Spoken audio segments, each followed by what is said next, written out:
और विश्राम आंखें बंदी रखिए।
पूरा विश्राम, ध्यान से विश्राम मिलता है, आराम मिलता है।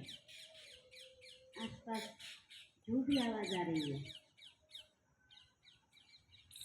उनको देखना नहीं है, स्वीकार करो। कोई भी आवाज़ आ रही है,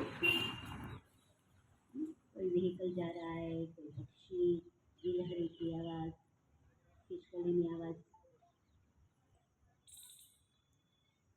कोई पक्षीना अवाज, કોઈના બોલવાનો અવાજ,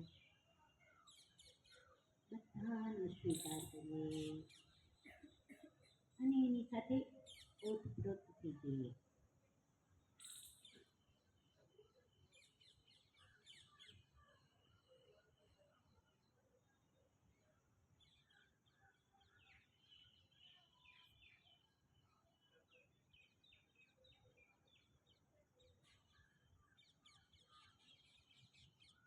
તમારું ધ્યાન તમે જે જગ્યાએ બેઠા છો અને શરીરનો જે ભાગ અડે છે એ તરફ લઈ જઈએ. મૂલાધાર પર ધ્યાન લઈ જઈશું.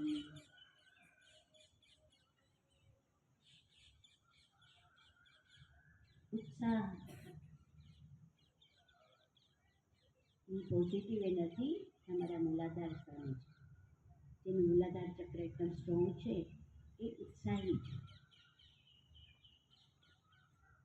ત્યાર પછી 4 આંગળ ઉપર આવીને સ્વાધિષ્ઠાન ચક્ર પર ધ્યાન લઈ જઈએ. મૂલાધારથી ઉપર.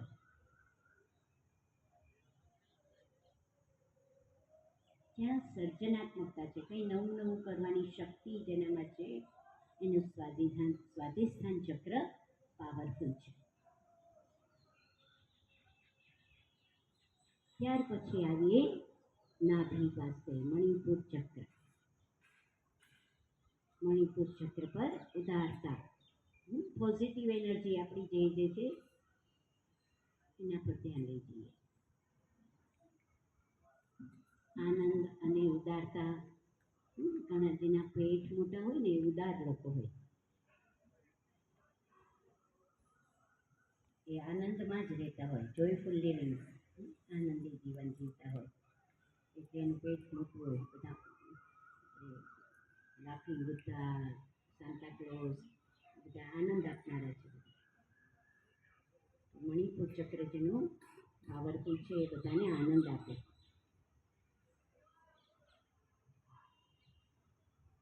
ત્યાર પછી ચોથા ચક્ર પર આવી અનાહત ચક્ર, છાતીના મધ્ય ભાગે. હનુમાનજીએ છાતી ફાડી તો રામના દર્શન થયા. છાતી એટલે હૃદયમાં પ્રેમ ભરેલો છે, પ્રેમ.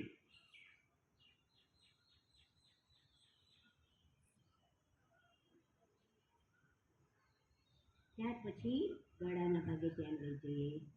છાતી પરથી ગળા પર આવીએ, ત્યાં વિશુદ્ધ ચક્ર. વિશુદ્ધ ચક્ર એકદમ એક્ટિવ હશે, જેનું એ લોકો વારંવાર આભારની લાગણી વ્યક્ત કરે, કૃતજ્ઞતા વ્યક્ત કરે. જે પણ નાના નાના કામમાં જેને મદદ કરી હોય એને થેન્ક યુ કયા કરે. એવી ભાવના હોય કૃતજ્ઞતાની. એ લોકોનું વિશુદ્ધિ ચક્ર એકદમ સ્ટ્રોંગ હોય. બધાનો આભાર માનતા ફરે. મમ્મી પપ્પાનો આભાર, તમે મને ભણાવ્યા, આટલે સુધી મોટા કર્યા, કેટલી બધી એ લોકોએ સેક્રિફાઈસ કર્યું હશે, કેટલું બધું બલિદાન આપ્યું હશે તમારા માટે, અને અત્યારે પણ તમારા માટે પ્રાર્થના કરતા હશે. સતત એના મનમાં તમારી છબી હશે. તો એના તરફ આભાર વ્યક્ત કરવાનો. Thank you mummy papa, thank you uncle aunty, thank you મિત્ર, તમારા ફ્રેન્ડ્સ જેને જેને મદદ કરી. પેન, પેન્સિલ, નોટ ઘણીવાર આપ્યો હશે, તમારા ખબર પૂછ્યા હશે, ભલે અહીંયા નથી, ગામડે હોય. એ તમારા મિત્રોને યાદ કરીને થેન્ક યુ બોલો.